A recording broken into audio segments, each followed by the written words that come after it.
So, what if everything you've been told about building wealth is, well, kind of wrong? Today, we're going to break down a totally different framework, one from an author who went from janitor to billionaire by figuring out the real laws of money. You know that feeling, right? You're doing all the things you're supposed to do, you're saving, you're working hard, but you look at your accounts and it just feels like you're stuck on a treadmill, not really getting anywhere. So it really makes you wonder, if following the standard rules isn't the secret, then what on earth are the wealthy actually doing? Well, here's the thing. The wealthy are playing a completely different game. They don't just follow the simple rules we're all taught. They understand the fundamental laws. Think of it like the physics of finance. These are the unchangeable principles that actually govern how wealth is created. Okay, so let's dive right in. The first two laws, these are the bedrock of the entire system. If you can get these right, everything else just kind of clicks into place. Law number one is a total game changer. It's about the massive difference between making money fast and building real, lasting wealth. They are not the same thing at all. Okay, check this out. Picture two real estate investors. The first one is all about speed. He's a house flipper, right? In and out as fast as possible. And this guy is busy. I mean, he flipped 100 homes in just 5 years. The cash is flowing, and it looks like he's absolutely crushing it. Now, his friend took a totally different approach. He wasn't flipping, he was buying and holding, just slowly but surely adding properties to his portfolio. So, you fast forward 5 years. Who do you think came out ahead? The friend who played the long game? The one who chose time over speed?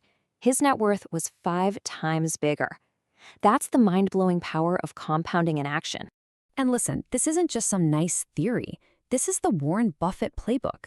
His entire empire is built on this one idea: buy great things and let time do all the heavy lifting. The result? A staggering, almost unbelievable 5 million% return for Berkshire Hathaway. Just wild. Okay, so time is your best friend, but who gets to use that time most effectively? Well, that brings us right to law number 2, the power dynamic. And it's really simple. The person who brings the money to the table, the buyer, is always in the driver's seat. And if you need proof, just look at this breakdown of the Forbes 400. This is nuts. How many people got on that list just by earning a salary? A big fat zero. A few sold a business, okay, but look at that huge bar. The overwhelming majority are buyers and builders. They use their capital to control the game. All right, so we've got our foundation. Play the long game and be the one with the capital. Now, let's talk about how to pour some gasoline on that fire. These next two laws are the accelerators. Law number 3, leverage. This might be the most misunderstood and most powerful tool in all of finance. We're often taught to fear debt, but when you use it right, leverage is the absolute engine of growth. Let me show you what I mean. Let's say you buy a $1 million house with all cash. The value goes up by 10%. That's great. You made a 10% return on your money. Pretty straightforward. Okay, but now, watch this. You buy that same house, but you only put $200,000 down and get a loan for the rest. The house still goes up by that same $100,000, but because you only used a fraction of your own cash, your return on that cash skyrockets to 50%.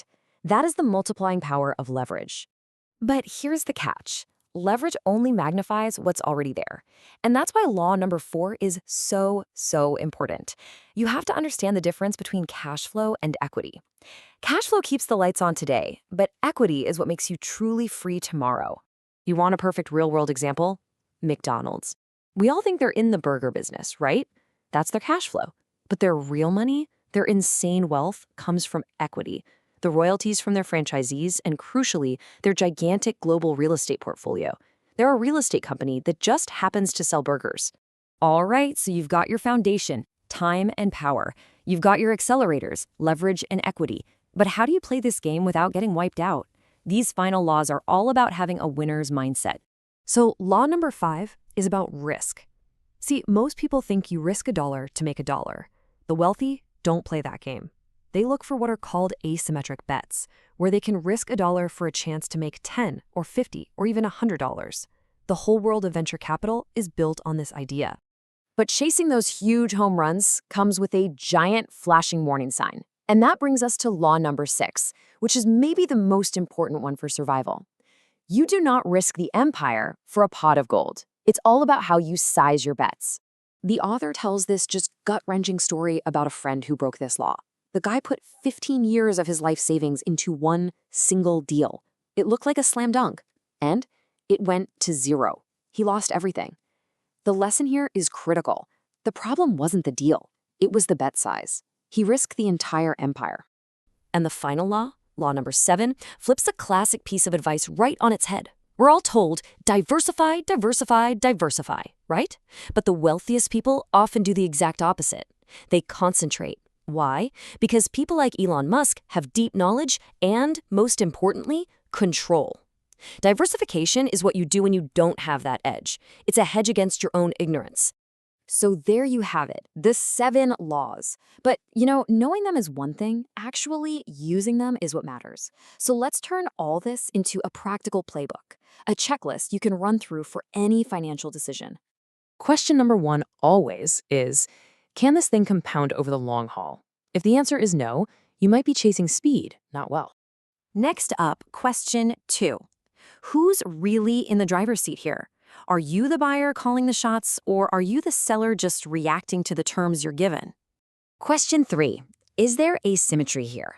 Is the potential reward way bigger than the potential loss, or are you just making a 50-50 coin flip kind of bet? And here's the big one, question 4. What happens if you're wrong? Can you survive the loss? Have you bet the entire empire on this one thing? And finally, question 5, and you have to be really honest with yourself on this one. Do I truly understand the risks here? Do I know enough to concentrate, or is diversifying the smarter play? When you start using this framework, it really changes how you see everything. It gives you a whole new lens to look at your money.